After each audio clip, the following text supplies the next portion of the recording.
வணக்கம் மக்களே, இந்த சம்மர் சீசனுக்கு ரொம்ப ரொம்ப டேஸ்டான மாம்பழம் வச்சுக்கிட்டு அருமையான ஃபலூடா எப்படி வீட்டிலே ஈஸியாக செய்யலாம்னு சொல்லிட்டு தெரிஞ்சுக்கலாம் வாங்க. ஸோ ஃபர்ஸ்ட் பார்த்தீங்கன்னா நான் ஒரு 3 மாம்பழம் எடுத்துக்கிட்டேன். ஸோ அதோட தோலை வந்து ஃபர்ஸ்ட் நம்ம நீக்கிடலாம். ஸோ சின்ன சின்ன துண்டுகளாக வந்து நம்ம கட் பண்ணி தனியாக எடுத்து வச்சுக்கலாம். நம்ம கட் பண்ண மாம்பழ துண்டுகளை மிக்ஸி ஜாரில் போட்டு நம்ம அரைக்கலாம். ஸோ ஃபர்ஸ்ட் பார்த்தீங்கன்னா மாம்பழத்தை கொஞ்சமாக போட்டு அரைச்சிக்கலாம். ஸோ அதுக்கப்புறம் மொத்த மாம்பழத்தையும் நான் போட்டுட்டேன். அதில் 1 கப் அளவுக்கு காய்ச்சி ஆற விட்ட பால் வந்து 1 கப் வந்து ஆட் பண்ணுறேன்.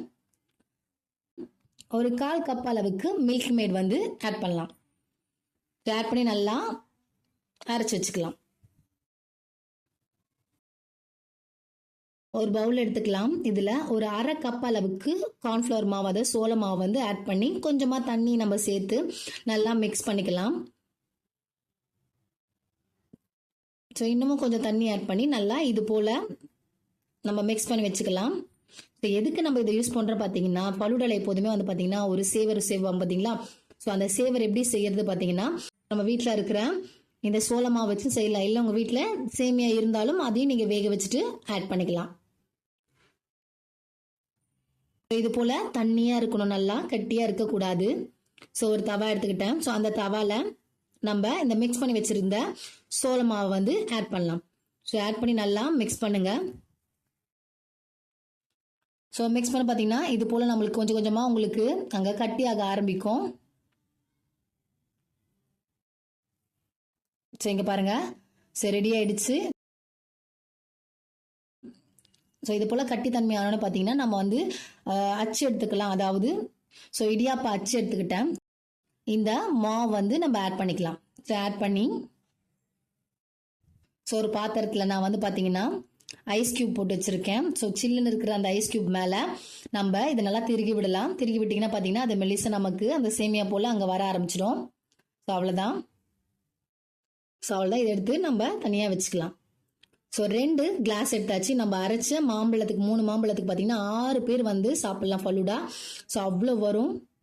ஸோ 2 கிளாஸ் எடுத்துக்கிட்டேன். ஸோ அதில் ரோஸ் எசன்ஸ் ஃபர்ஸ்ட் வந்து ஆட் பண்ணிக்கலாம். ஸோ அதுக்கப்புறம் நம்ம செஞ்சு வச்சிருந்த அந்த சேவர் அதையும் சேர்த்துக்கலாம்.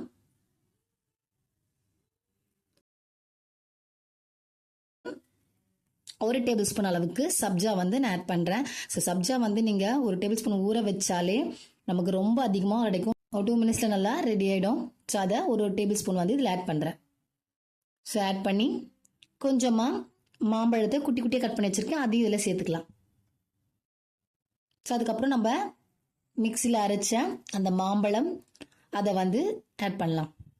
ஸோ ஆட் பண்ணிவிட்டு அகைன் அது மேலே நம்ம ஸோ அந்த சேமியா வந்து ஆட் பண்ணிவிட்டு ஸோ அகெயின் அது மேலே நம்ம கொஞ்சமாக அந்த சேமியா ஒரு டேபிள் ஸ்பூன் அளவுக்கு பார்த்தீங்கன்னா சப்ஜா விதை, அதாவது இனிப்பு துளசி வந்து நம்ம ஆட் பண்ணிடலாம். கொஞ்சமாக கட் பண்ணி வச்சுருந்த மாம்பழ துண்டுகள். ஸோ அதுக்கப்புறம் ஸோ உங்கள் வீட்டில் ஐஸ்கிரீம் இருந்தால் நீங்கள் வந்து ஐஸ்கிரீம் வந்து ஆட் பண்ணிக்கலாம்.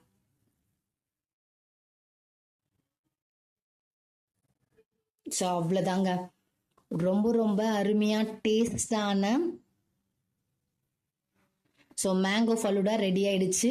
ஸோ உங்கள் வீட்லேயும் நீங்கள் செஞ்சு பாருங்கள். பிடிச்சிருந்தா லைக் பண்ணுங்கள், ஷேர் பண்ணுங்கள். தேங்க்யூ.